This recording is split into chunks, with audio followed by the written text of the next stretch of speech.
Capítulo 28, que trata da nova e agradável aventura sucedida ao cura e ao barbeiro na mesma serra. Felicíssimos e venturosos foram os tempos em que veio ao mundo o audacíssimo cavaleiro Dom Quixote de la Mancha, pois, por haver tomado tão honrosa determinação, qual fosse a de fazer ressuscitar e reassumir seu papel no mundo a já perdida e quase morta ordem da cavalaria andante, gozamos nós agora, nesta época tão carente de alegres entretenimentos, não só a doçura da sua verdadeira história, mas também os contos e episódios dela, que, em parte, não são menos agradáveis, artificiosos e verdadeiros que a história mesma, a qual, prosseguindo seu rastelado, torcido e trançado fio, conta que, mal começou o cura a preparar-se para consolar Cardenio, foi impedido por uma voz que lhe chegou aos ouvidos, e que, com acentos tristes, assim dizia: Ai, Deus, será possível que já tenho eu achado um lugar que possa servir de oculta sepultura? A pesada carga deste corpo, que tão contra a minha vontade sustento? Acho que sim, a não ser que me esteja a enganar a solidão que prometem estas serranias. Ai, desditosa de mim! Quão mais agradável companhia não farão estes penhascos e moitas ao meu intento, pois hão de me proporcionar ocasião para comunicar com queixas a minha desgraça aos céus. E não a qualquer criatura humana, visto não haver pessoa na terra de quem se possa esperar conselho nas dúvidas, alívio nas aflições, remédio nos males. Todas essas palavras ouviram-nas e perceberam-nas o cura e os que com ele estavam, e por lhes parecer, como de fato o era, que o som vinha de bem perto, se ergueram em busca do dono. Não haviam dado 20 passos quando, por detrás de um penhasco, viram, sentado ao pé de um freixo, um rapaz vestido como lavrador, mas não lhe puderam divisar o rosto, porque ele o mantinha inclinado enquanto lavava os pés num regato que por ali passava. Aproximaram-se dele tão silenciosamente que não foram pressentidos, nem ele prestava atenção a mais nada, senão a lavagem dos pés, que pareciam 2 pedaços de límpido cristal, nascidos entre as outras pedras do regato. Causou-lhes espanto a brancura e beleza daqueles pés, parecendo-lhes que não deveriam estar afeitos a pisar o duro chão, nem a andar atrás do arado e dos bois, como indicavam as vestes do seu dono. Vendo que não haviam sido pressentidos, o cura, que ia adiante, fez sinais aos outros 2 para que se agachassem ou escondessem por detrás de uns blocos de pedra que por ali havia. E assim o fizeram todos, observando com atenção o que fazia o rapaz. Trazia este um casaco pardo de 2 abas, muito bem cingido ao corpo com uma toalha branca. Trazia também uns calções e polainas de pano pardo e, na cabeça, um chapéu igualmente pardo. Tinha as polainas levantadas até a metade da perna, que, pela brancura, parecia sem dúvida alguma de alabastro. Acabou de lavar os formosos pés e logo os limpou com um lenço que retirou de debaixo do chapéu. Para isso, teve de levantar o rosto, e os que o miravam tiveram ocasião de ver-lhe a incomparável beleza, e era tal que Cardenio disse ao cura em voz baixa: Esta, já que não é Lucinda, não é criatura humana, mas divina. O rapaz tirou o chapéu e, sacudindo a cabeça de um lado para o outro, começou a desembaraçar e a espalhar uns cabelos que poderiam causar inveja aos do próprio sol. Com isso, perceberam que o suposto lavrador era mulher, a mais delicada e formosa que jamais haviam visto os olhos de ambos, e até mesmo de Cardenio, se já não tivesse visto e conhecido Lucinda, cuja beleza, conforme declarou depois, era a única que poderia rivalizar com aquela. Os longos cabelos louros não só lhe cobriram os ombros, como lhe envolveram todo o corpo. Tais e tantos eram, e, a não ser pelos pés, nenhuma outra parte se lhe poderia ver. De pente lhe serviam as mãos, e os pés dentro da água semelhavam pedaços de cristal. As mãos nos cabelos pareciam flocos de neve. Tudo isso ia aumentando a admiração e a curiosidade dos 3 observadores.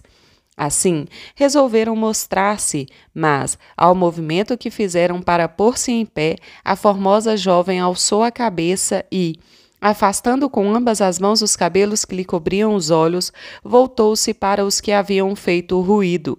Mal os viu, pôs-se em pé e, sem se deter para calçar-se nem para recolher os cabelos, apanhou apressadamente uma trouxinha, provavelmente de roupas, que estava ao lado. E quis fugir, cheia de perturbação e sobressalto, mas nem tinha dado 6 passos e seus delicados pés, não podendo suportar a aspereza das pedras, fizeram-na cair ao chão. Vendo isso, correram os 3 para junto dela, sendo o cura o primeiro que lhe falou. Detende-vos, senhora, quem quer que sejais, pois os que aqui vedes só têm a intenção de vos servir. Não há por que fugirdes de maneira tão intempestiva, coisa que não suportariam vossos pés, nem o consentiríamos nós outros. Atônita e confusa, ela não respondeu palavra a tudo isso. Aproximaram-se dela os 3 e o cura, tomando-lhe a mão, prosseguiu, dizendo: O que o vosso trajo nos nega, senhora, revelam-nos os vossos cabelos claros indícios de que não devem ter sido de pouca monta as causas que vos levaram a disfarçar a beleza sob hábito tão indigno e a procurar solidão tão extrema quanto esta, na qual só por sorte vos podemos encontrar. Senão para remediar os vossos males, ou ao menos para vos aconselhar, pois nenhum mal pode fatigar tanto, nem chegar a tal extremo, enquanto a vida não acaba, que alguém se recuse a sequer ouvir o conselho que se dá com boa intenção a ele que padece. Assim, senhora minha, ou meu senhor, ou que outra coisa quiserdes ser, deixai o sobressalto que nossa visão nos causou, e contai-nos vossa boa ou má sorte, que em todos nós, ou em cada um de per si, encontrareis quem vos ajude a enfrentar vossas desgraças. Enquanto o cura dizia essas palavras, a moça disfarçada parecia aparvalhada, olhando para todos sem mover os lábios ou balbuciar palavra. Tal como um rústico aldeão a quem se mostram, de improviso, coisas raras e dele nunca vistas. Mas, depois de ter o cura dito outras palavras dirigidas ao mesmo fim, ela, soltando um profundo suspiro, rompeu o silêncio e disse: Como a solidão destas serras não serviu para ocultar-me e a soltura dos meus cabelos descompostos não permitiu que fosse minha língua mentirosa. Seria debalde fugir de novo agora, o que apenas simuláveis crer, mais por cortesia do que por outra razão qualquer?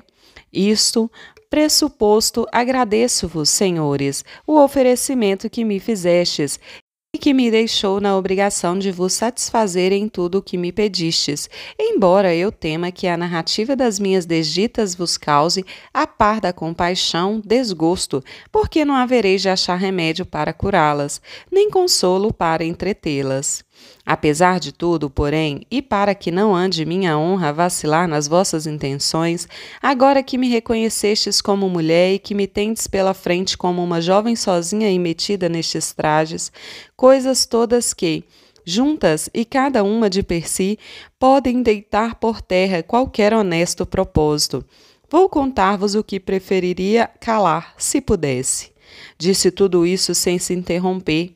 Aquela que parecia tão formosa mulher e o fez com tal fluência e suavidade que todos ficaram maravilhados por sua inteligência, do mesmo modo como haviam ficado por sua formosura, e como lhe faziam novos oferecimentos e novos rogos para que cumprisse o prometido, ela, calçando-se com toda a honestidade, enrolando os cabelos, sem se fazer mais de rogada, sentou-se numa pedra e, vendo que já se haviam acomodado os 3 ao seu redor, esforçou-se por prender algumas lágrimas que lhe vinham aos olhos, e com voz repousada e clara, dessa maneira começou a história da sua vida.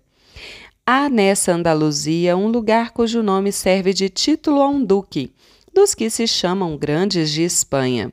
Tem o duque 2 filhos, o mais velho, herdeiro do seu estado e, ao que parece, dos seus bons costumes, e o mais novo, herdeiro não sei de quê, salvo se não for das traições de Belido e dos embustes de Galalão. Desse senhor são vassalos meus pais, de linhagem humilde, porém tão ricos que, se os bens de seu nascimento se igualassem aos de sua fortuna, nem teriam eles que desejar, nem eu que recear ver-me na desdita em que me vejo, pois talvez provenha a minha pouca ventura da que não tiveram eles por não terem nascido ilustres. É bem verdade que não são tão inferiores que se hajam de envergonhar do seu estado, nem tão grandes que se tirem a cisma que tenho que da sua humildade provém minha desgraça. Em suma, são lavradores, gente simples, sem mescla de qualquer raça destoante, e, como se costuma dizer, cristãos velhos e curtidos, mas são tão ricos que sua riqueza e trato magnífico lhes vão pouco a pouco granjeando o nome de fidalgos e até de cavalheiros. Não obstante, a maior riqueza e nobreza de que se orgulhavam era admitirem a mim por filha. Assim, não tendo outro filho ou filha que lhes herdassem a fortuna, e sendo pais extremosos, fizeram de mim uma das moças mais mimadas que jamais houve. Eu era o espelho em que se miravam, o amparo da sua velhice e o alvo a que dirigiam, tomando o céu por medida, todos os seus desejos, os quais, por serem tão bons, não discrepavam dos meus no mínimo que fosse. Do mesmo modo, era eu a senhora dos seus pensamentos, assim como do seu cabedal. Por mim se recebiam e despediam os criados, a razão e conta das sementeiras e colheitas passava por minhas mãos, assim como as moendas de azeite, os lagares do vinho, o número do gado graúdo e miúdo e o das colmeias. Em suma, era eu quem tomava conta de tudo aquilo que um lavrador tão rico como meu pai pode ter e tem. Era a governanta e a senhora, com tanta solicitude minha e gosto deles que não saberia como encarecê-lo. Os instantes de folga que me sobravam do afã cotidiano de lidar com os feitores, capatazes e outros diaristas, empregava-os em exercícios tão lícitos e necessários às donzelas como os oferecidos pela agulha, a almofada e a roca. E se alguma vez deixava tais exercícios para recriar o espírito, me entretinha em ler algum livro de devoção ou a tocar harpa, porque me mostrava a experiência que a música recompõe os ânimos perturbadores e alivia os trabalhos que nascem do espírito. Era esta, pois, a vida que levava na casa dos meus pais. E se a relatei com tantas particularidades, não foi por ostentação, nem para dar a entender que sou rica, mas para que se veja com quanta ausência de culpa passei daquele bom estado que descrevi, para a infelicidade em que hoje me encontro. E o caso é que, levando uma vida cheia de ocupações e um recolhimento tal que se poderia comparar ao de um mosteiro, sem ser vista, ao que penso, por ninguém, a não ser pelos criados da casa, pois, nos dias em que ia à missa, era tão cedo, tão acompanhada por minha mãe pelas outras criadas, tão encoberta e recatada, que meus olhos mal avistavam mais do que o chão que os meus pés pisavam. Apesar de tudo isso, os olhos do amor, ou, por melhor dizer, os da ociosidade, com os quais nem os de lince podem viralizar, me enxergaram, advindos da solicitude de Dom Fernando, que é este o nome do filho mais novo do duque, a quem me referi. Nem bem a narradora da história terminara de mencionar o nome de Dom Fernando, mudou-se em Cardenio a cor do rosto, e ele começou a suar, com tão grande alteração que, reparando nisso o cura e o barbeiro, temeram que lhe sobreviesse o excesso de loucura que o assaltava de vez em quando, conforme tinha ouvido falar. Mas Cardenio não fez senão suar, permanecendo quieto, de olhos fitos na lavradora, a imaginar quem era ela. Esta, sem prestar atenção aos movimentos de Cardenio, prosseguiu sua narrativa dizendo: apenas seus olhos me viram, e, segundo ele depois me disse, ficou completamente tomado de amor por mim, como o deram a entender suas demonstrações. Mas, para abreviar a história, que de história nada tem, das minhas desditas, quero silenciar sobre as diligências que fez Dom Fernando para me revelar seus intentos. Subornou a todos da minha casa, ofereceu e deu dádivas a mercês aos meus parentes. Todos os dias havia festa e regozijo na minha rua. Às noites ninguém podia dormir com tanta música. Eram infinitos os bilhetes que, sem eu saber como, chegavam às minhas mãos, e cheios de frases amorosas e de ofertas, com menos letras que promessas e juramentos. Tudo isso não só não me amaciava, mas até me endurecia, como se tratasse de um inimigo mortal, cujas obras para me reduzir à sua vontade produziam sempre efeito contrário. Não porque a mim me parecesse má a gentileza de Dom Fernando, mas porque julgasse abusivas as suas solicitudes, pois a mim me dava um não sei que de contentamento o ver-me tão querida e estimada por um cavalheiro de tamanha distinção. E não me desgostavam os elogios com que ele me cumulava em suas cartas, pois, neste particular, creio que as mulheres, por feias que sejamos, sempre nos dá gosto ouvir que nos chamem formosas. Todavia, a tudo isso se opunham a minha honestidade e os conselhos contínuos que me davam meus pais, que então já conheciam sobejamente as pretensões de Dom Fernando, a quem pouco se lhe dava que todo o mundo as conhecesse. Meus pais me diziam que depositavam sua honra e boa fama unicamente na minha virtude e bondade, pedindo-me considerasse a desigualdade existente entre mim e Dom Fernando, e que me certificasse de que seus pensamentos, apesar de suas afirmações em contrário, visassem mais ao seu gosto que ao meu proveito, e se eu quisesse, de qualquer modo, criar qualquer empecilho para que ele desistisse da injusta pretensão. Meus pais me casariam logo com alguém de quem eu gostasse, fosse com algum dos homens mais importantes da nossa aldeia, fosse com algum da circunvizinhança, pois tudo se podia esperar de sua fortuna e da minha boa reputação. Com essas seguras promessas e com a sinceridade com que eles me diziam tudo isso, fortalecia eu a minha resistência, e jamais quis responder a Dom Fernando qualquer palavra que lhe pudesse mostrar nem de longe que havia esperança de alcançar o seu desejo. Todos esses meus recatos, que a ele deveriam parecer desdéns, só serviam para lhe avivar ainda mais o lascivo apetite, que só assim posso definir o desejo que revelava sentir por mim. E se fossem esses desejos como deviam ser, não teríeis agora ocasião de conhecê-los, porque não teria havido razão para vos revelar. Soube finalmente Dom Fernando que meus pais andavam querendo casar-me com outro, a fim de lhe tirar toda a esperança de me possuir, ou, pelo menos, para aumentar a minha vigilância e proteção.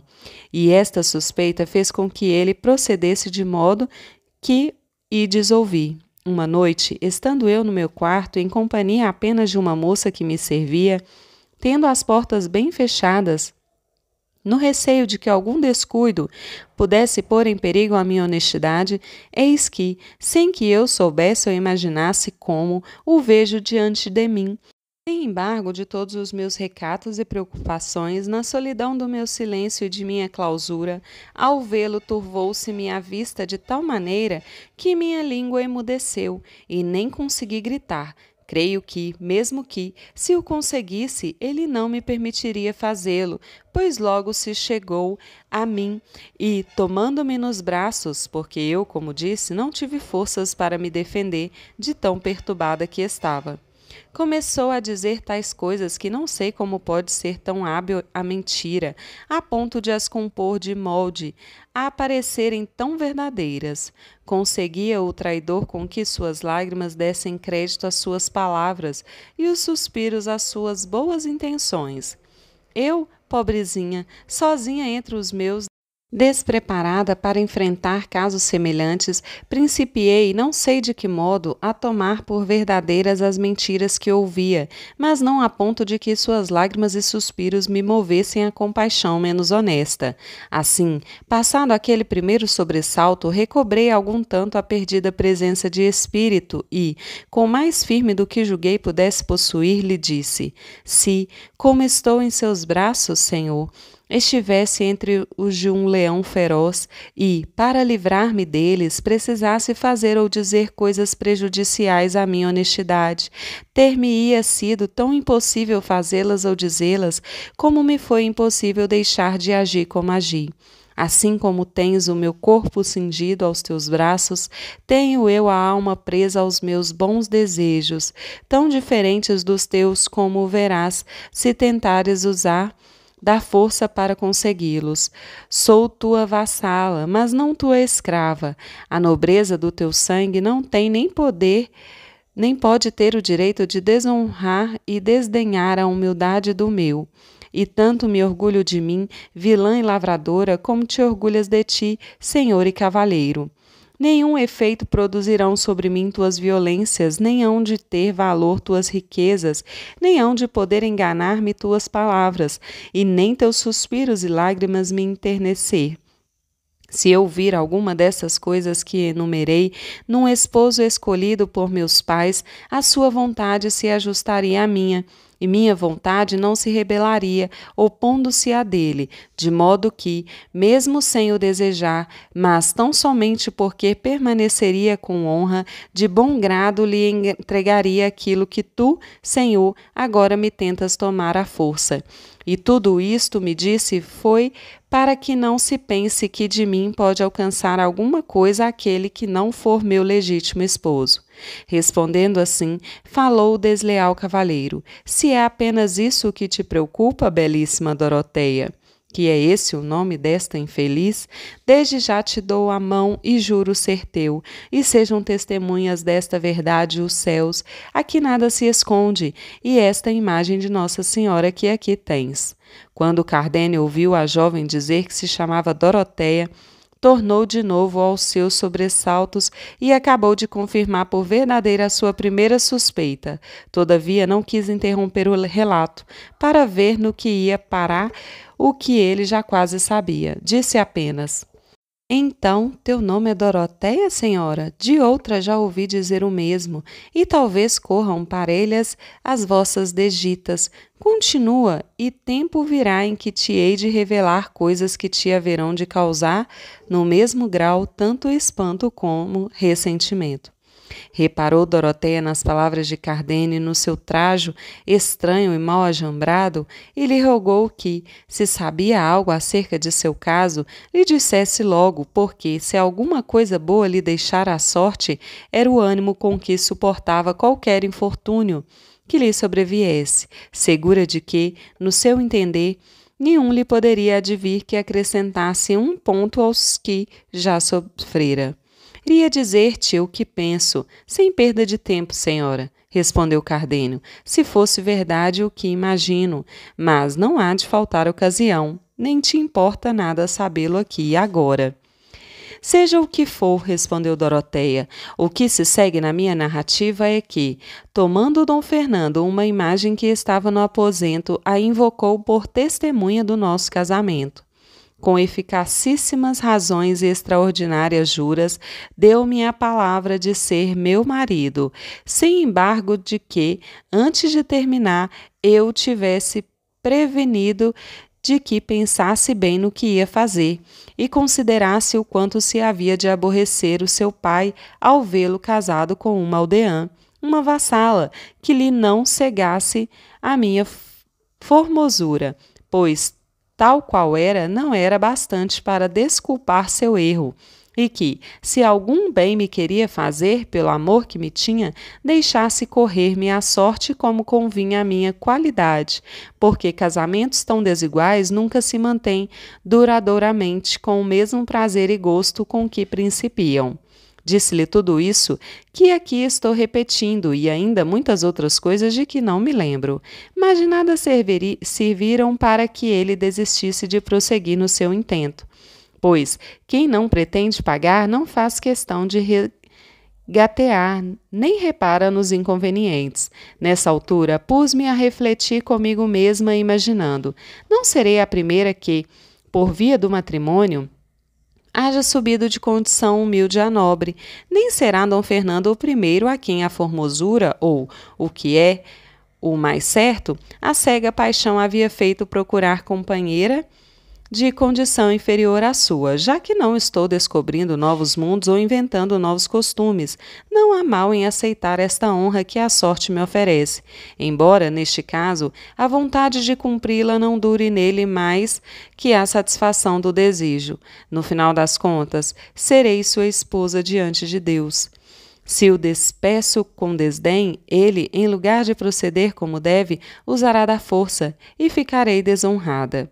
Sem qualquer justificativa para a culpa que me poderia atribuir quem não soubesse quão sem ela sucumbi, pois que razões seriam suficientes para convencer os meus pais e as demais pessoas de que este cavalheiro entrou no meu quarto sem o meu consentimento?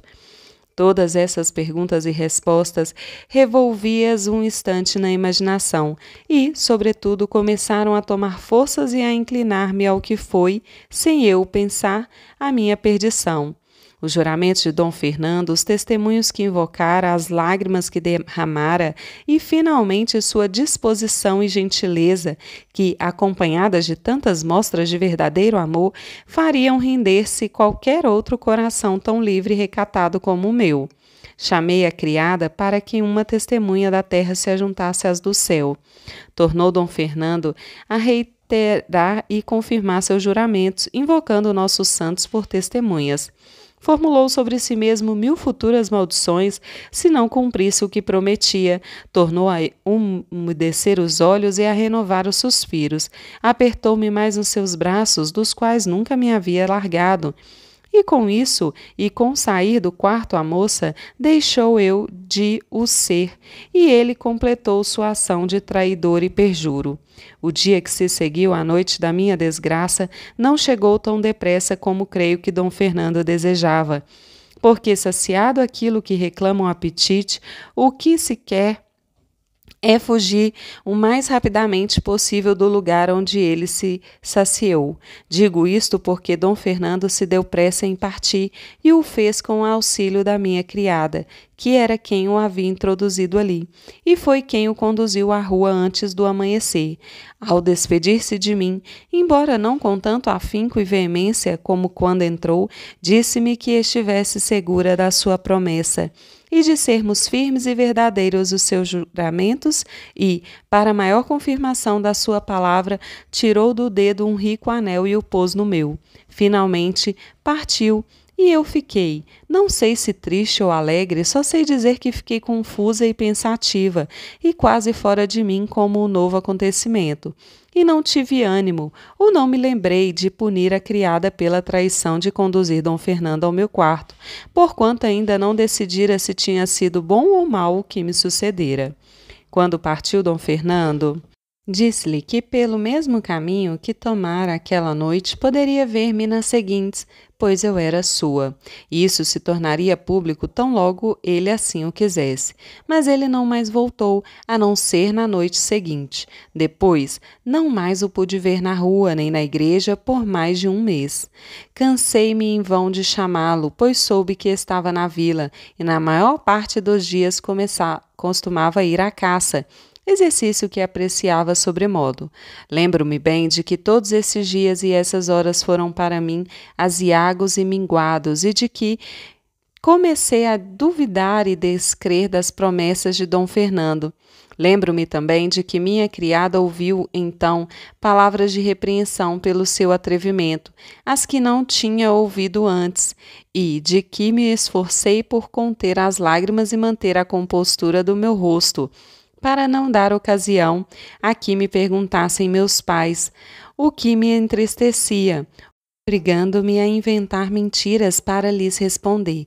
Mas tudo isso se acabou num determinado momento, quando perdi o respeito às aparências de honra, se me esgotou a paciência e saíram à lume os meus secretos pensamentos. Isso aconteceu uns dias mais tarde, quando começou a circular pelo povoado o boato de que, numa cidade vizinha, se havia casado Dom Fernando com uma donzela formosíssima em todos os sentidos, filhos de pais muito importantes, embora não tão rica que pelo dote pudesse aspirar a tão nobre casamento. Disseram que se chamava Lucinda e que, no seu casamento, teriam ocorrido coisas dignas de admiração. Ao ouvir o nome de Lucinda, não fez Cardenio senão encolher os ombros, morder os lábios, franzir as sobrancelhas e deixar que, daí a pouco, lhe jorrassem dos olhos duas fontes de lágrimas. Mas nem por isso Dorotéia interrompeu sua narrativa, continuando. Quando me chegou essa triste notícia aos ouvidos, em vez de gelar-se-me o coração, foi tamanha a cólera e raiva que nele se acendeu, que faltou pouco para que eu não saísse aos gritos pelas ruas e tornasse públicas a aleivosia e a traição que tinha sofrido. Mas a fúria se me arrefeceu temporariamente, quando resolvi executar naquela mesma noite um plano que então arquitetei. Vestir essa roupa, que me foi dada por um dos que chamam zagais na casa dos lavradores, e que era criado de meu pai. A esse homem revelei toda a minha desventura e lhe roguei que me acompanhasse até a cidade onde soube que se achava o meu inimigo. Depois de repreender o meu atrevimento e censurar a minha resolução, vendo-me inabalável no meu intento, se ofereceu para me fazer companhia até o fim do mundo, como ele próprio disse. Numa trouxa de linho embrulhei um vestido de mulher e algumas joias e moedas, para o que pudesse acontecer. E, no silêncio da noite, sem nada avisar a aia traidora, saí da casa, acompanhada do criado e de muitos planos, e segui a pé rumo à cidade, levada nas asas da vontade de chegar, se não para impedir o que já me parecia consumado, ao menos para obrigar Dom Fernando a me dizer como tivera coragem de agir daquele modo. Em 2 dias e meio cheguei onde pretendia, e, penetrando na cidade, perguntei pela casa dos pais de Lucinda. A primeira pessoa que me dirigi respondeu-me mais coisas do que eu pretendia ouvir. Indicou-me a casa e me contou tudo o que sucedera no casamento da moça. Fatos já tão sabidos na cidade que por todos os lados se viam grupos de pessoas reunidas a comentá-los. Disse-me que, na noite em que Dom Fernando desposou Lucinda, esta, após ter dado o sim de ser sua esposa, sofrera um grave desmaio e que, tendo o marido lhe desabotoado o peito para que respirasse melhor, achou um papel, escrito de próprio punho de Lucinda, no qual dizia e declarava que não podia ser esposa de Dom Fernando, porque já o era de Cardenio, um cavaleiro muito importante da mesma cidade, segundo me contou a tal pessoa. E que, se tinha dado o sim a Dom Fernando, fora para não desobedecer aos pais. Em suma, disse que o papel continha tais declarações que dava a entender que tivera ela a intenção de se matar no fim da cerimônia. Explicando ali as razões por que se suicidara, e dizem que tudo se confirmou ao ser encontrada uma adaga em não sei que parte de suas roupas. Diante disso, julgando Dom Fernando que Lucinda, além de iludi-lo, havia escarnecido dele, sentiu-se muito humilhado e, antes que a moça se refizesse do desmaio, lançou-se contra ela com a mesma adaga que nela encontraram, na intenção de a apunhalar, e o teria conseguido se não o impedisse os pais dela e as outras pessoas presentes.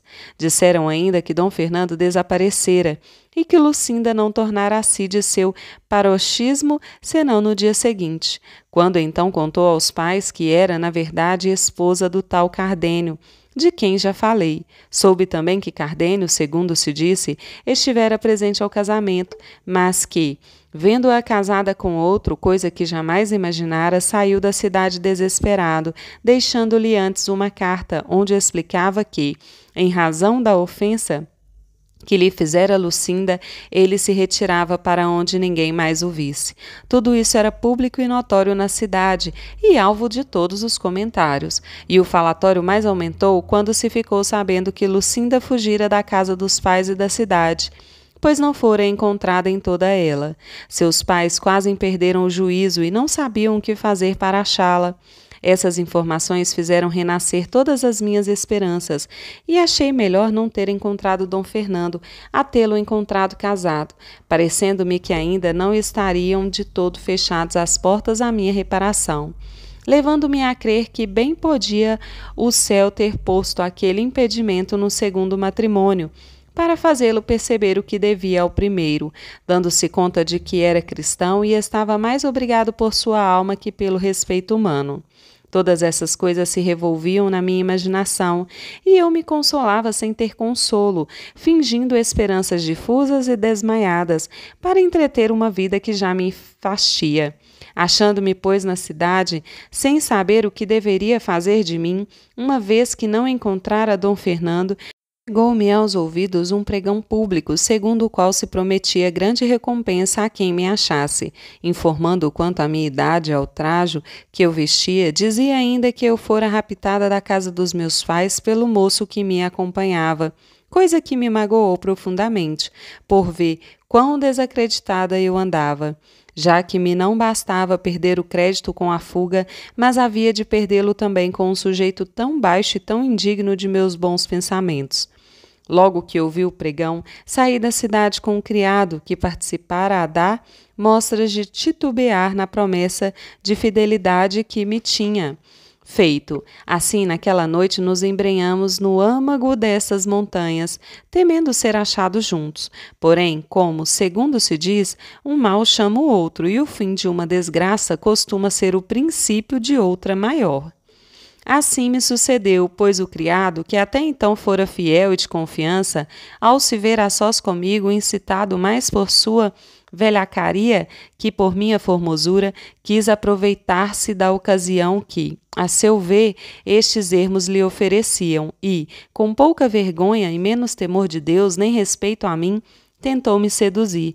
Desenganado com as minhas respostas encolerizadas e justas aos seus desavergonhados propósitos, pôs de parte as solicitações de que primeiro se valera e começou a usar da força. Mas o justo céu, que poucas ou nenhumas vezes deixa de contemplar e de favorecer as justas intenções, favoreceu as minhas, de maneira que, com as minhas parcas forças e com meu pouco trabalho, o atirei por um despenhadeiro, onde o deixei, não sei se morto ou se vivo. Em seguida, com mais presteza do que se podia esperar do meu sobressalto e do meu cansaço, me embranhei por estas montanhas, sem outro pensamento nem outro desígnio, senão o de esconder-me nelas e fugir do meu pai e daqueles que, da sua parte, andavam à minha procura.